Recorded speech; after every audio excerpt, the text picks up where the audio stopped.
Hello everyone, I wanted to record this video because I've just posted some comments somewhere on a video. Now it's not really important where, but I thought what I said was good enough to make into a video and tell people about.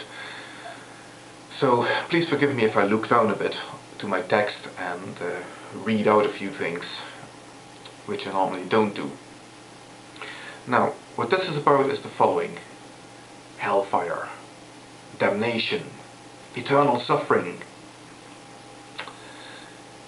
which are things that when mentioned to atheists often trigger them for some reason.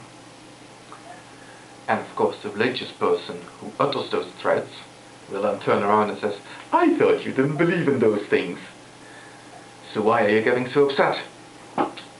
Well, this is why. You see, very often people respond to something because it resonates with them.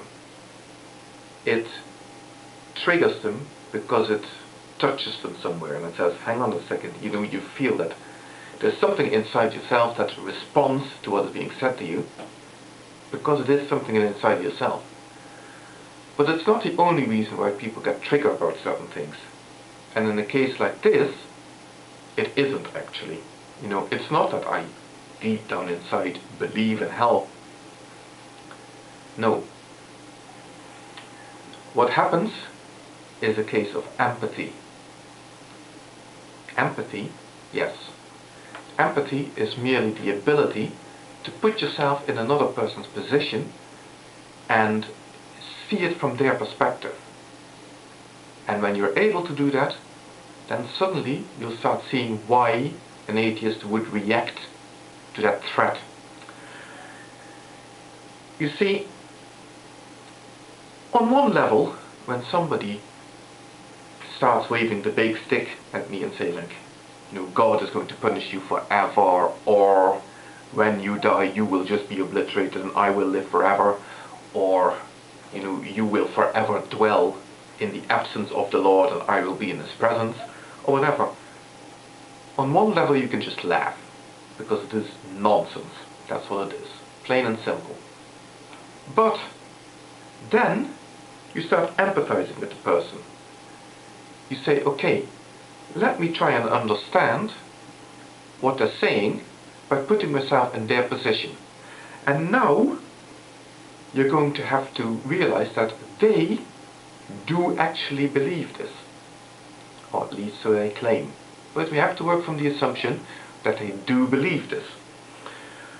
So they tell me hell means eternal torment, or the lake of fire, or eternal separation from a loving God in whose presence they will dwell. And the next thing is you need to realize that such people would tell you that such a fate would be right and just, because it's the will of their God. And everything that is God's will would be by definition right and just. Again, it is not because I share such beliefs that this bothers me. It is because if you look at the whole conversation from their perspective, that is what they're saying. So not only will you go to hell or be separated from God, it would be right and just for this to be so. So they have chosen to believe, and I very carefully use that phrase, chosen to believe, because everything you believe, no matter how you arrive at that belief, is a matter of your choice. You, as a human being, have the ability to change your point of view, to change the choices you make.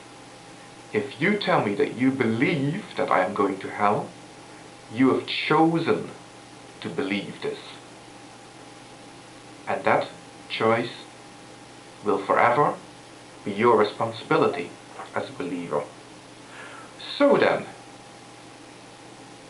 I have reached a position at this point in time that according to you, as a believer, I'm not talking to any specific person here, right? It's just a turn of phrase, right?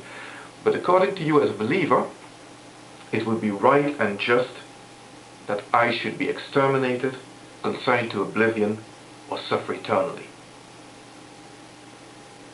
Now, think about that for a moment.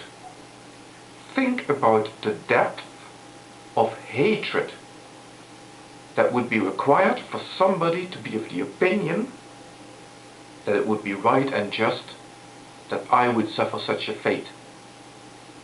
Now are you starting to see where the problem lies? And obviously, I personally don't feel that anybody should deserve such a fate. But it is a problem. It is a sort of hatred that I cannot even imagine a human being should be physically capable of.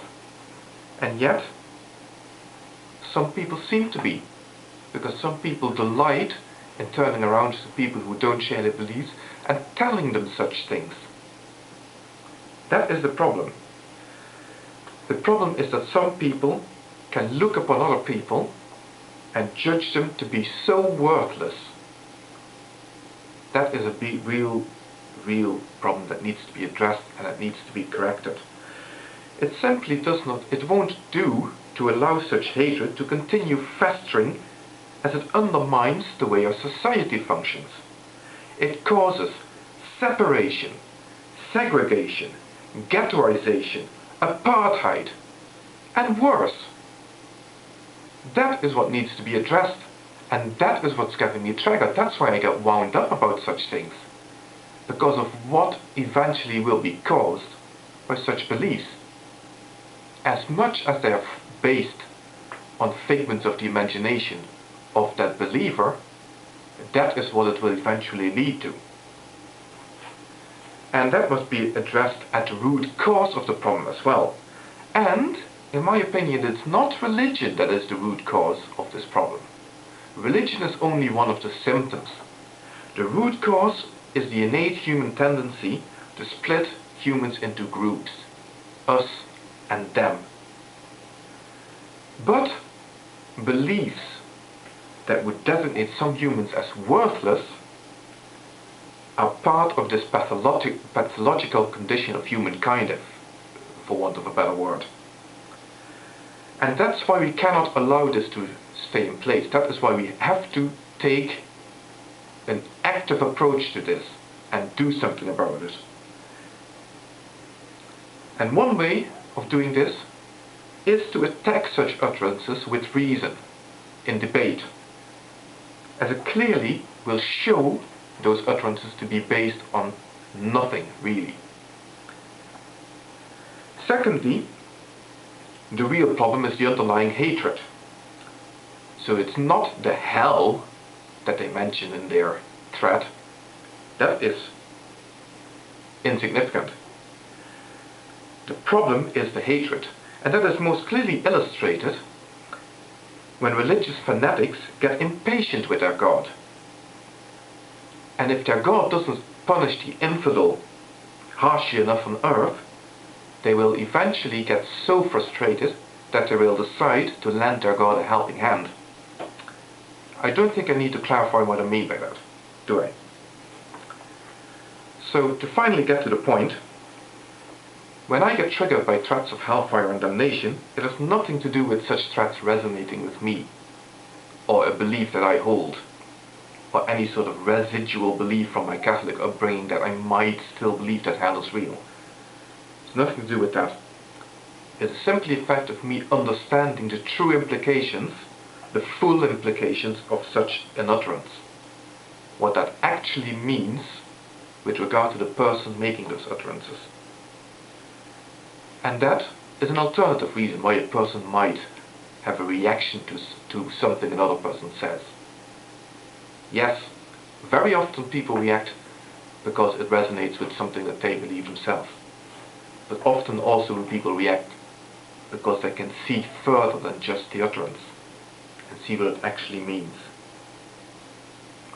And that is something I thought was worth recording in a video. Thank you for watching.